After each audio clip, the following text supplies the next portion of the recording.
வந்துட்டு நான் ஆன்லைன் ப்ரேயர்ல கலந்துக்கிறது எனக்கு அது வழக்கமா இருந்தபடினால நான் அப்படியா ப்ரேயருக்கு வந்துட்டு இருக்கும்போது திங்கட்கிழமை பாத்தீங்கன்னா நான் காலையில ப்ரேயருக்கு எந்திரிச்சு உட்காந்துட்டு என்னன்னு தெரியல. திங்கட்கிழமை காலையில நான் ப்ரேயருக்கு எந்திரிக்கவே முடியல. பயங்கரமான ஒரு மயக்கம்.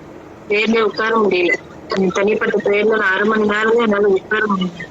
சரி, கொஞ்ச நேரம் நம்ம படுத்துட்டு நம்ம ஆன்லைன் ப்ரேயர்ல போய் கலந்துக்கணும்னு சொல்லிட்டு நானும் அப்படியே படுத்துட்டு ஆன்லைன் ப்ரேயர் எந்திரிச்சு ஆன்லைன் ப்ரேயர் அட்டன் பண்ணி காலோடு தான் என்னால முடியல. அப்படியே சரி படுத்துட்டு ஆனா ஒரே ஒரு யோசனை இருந்துட்டு எனக்கு ப்ரேயர் செய்யக்கூடாதபடிக்கு சத்துரு தடை பண்றாங்கிறது மட்டும் எனக்கு சிந்தையில ஒரு அன்னைக்கு ஃபுல்லாவே என்னால எந்திரிக்க முடியல, எந்த வேலையும் செய்ய முடியல. படுத்துட்டு பாத்தீங்கன்னா சாயந்தரம் சபை விசுவாசி வீட்டுல பேர் வச்சிருந்தாங்க. என்னால முடியவும் இல்லை. நானும் சரி என்னால முடியல, போகாம நின்றுடலாமா அப்படின்னு திடீர்னு சத்துரு பண்ற கடைதான்னு சொல்லிட்டு நான் எந்திரிச்சு கலந்து ப்ரேயருக்கு போயிட்டேன். கத்திர டைம்ல எனக்கு கலந்து கொடுத்தாங்க. மறுநாள் பாத்தீங்கன்னா செவ்வாய்க்கிழமை செவ்வாய்க்கிழமை நான் 2 பேரும் பாஸ்டிங் போட்டு ப்ரே பண்றதுக்கு செவ்வாய்க்கிழமை வெள்ளிக்கிழமை நானும் பாஸ்டிங் இருந்து ப்ரேயர் பண்ணுவோம். செவ்வாய்க்கிழமை பாஸ்டிங் இருக்கணும். ஆனா காலையில அதிகாரத்துல அட்டன் பண்ணிட்டு ஆன்லைன் ப்ரேயர்லயும் நம்ம ஒரு 1/2 மணி நேரம் படுத்து சொல்லிட்டு படுத்துட்டு எந்திரிக்கிறேன். என்னால எந்திரிக்க முடியல. பயங்கரமான அந்த கழுத்துல முதுகு வரைக்கும் மூச்சு பிடிப்பு மாதிரி என்னால வலி தாங்க முடியவே இல்லை.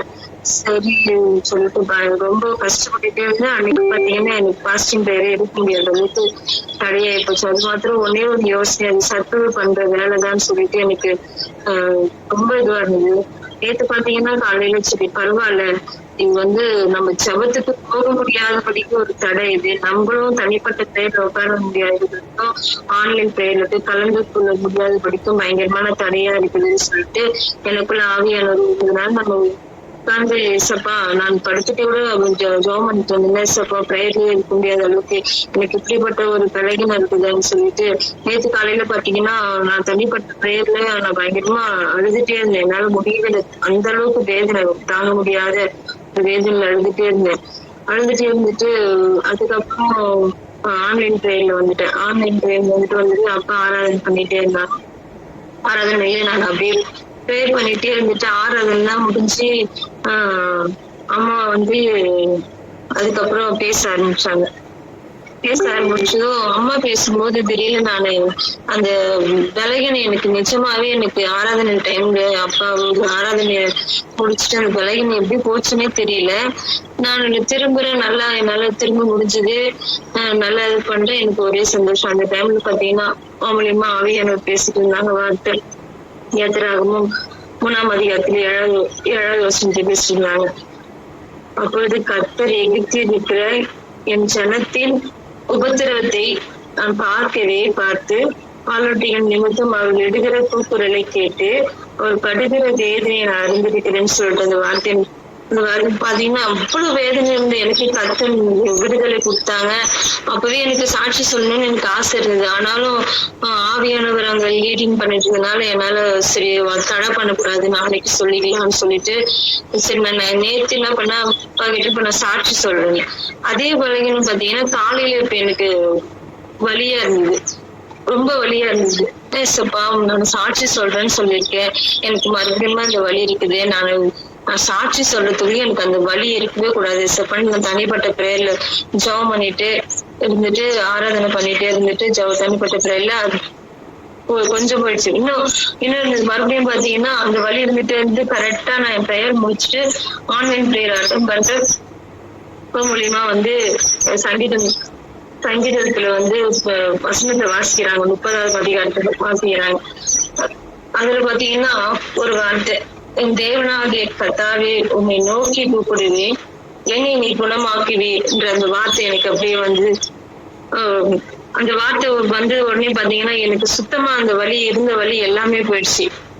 நான் சாட்சி சொல்லணும் சொல்றதுக்குள்ளயும் எனக்கு இந்த விலகின சுத்தமாவே எனக்கு இருக்கக்கூடாது ஏசப்பான்னு சொல்லிட்டு நான் ஜபத்திலே ஜபம் பண்ணிட்டு இருக்கேன். நான் ஆன்லைன்ல வரும்போது ஆவியானவர் அப்பா மூலியமா இந்த சங்கீதம் 30ஆம் அதிகாரத்துல வார்த்தை பேசிட்டு இருக்காங்க. எனக்கு அது கர்த்தர் நிச்சயமா என் கூட இருந்து பெரிய அற்புதத்தை செஞ்சிருக்காங்க. நிறைய அற்புதத்தை கர்த்தர் செஞ்சிருக்காங்க.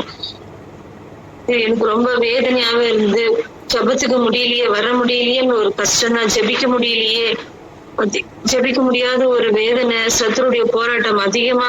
எங்களுக்காக இங்க ஜெபிக்கிறதுக்கு யாரும் கிடையாது. நாங்க அதிகமா நாங்களேதான் எங்களுக்காக ஜெபித்து கொண்டோம்.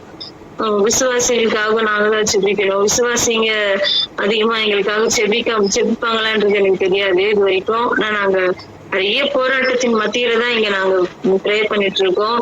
ஆனாலும் அம்மா மூலியமா எனக்கு நிறைய விஷயங்கள் வார்த்தைகள் கர்த்தருடைய ஆவியானவர் கேட்டுக. அதுல பாத்தீங்கன்னா இங்க அம்மா மூலியமா பேசுறது நிச்சயமா மறுபடியும் எங்க சபையில டெய்லியும் பிரேயர் இருக்கு.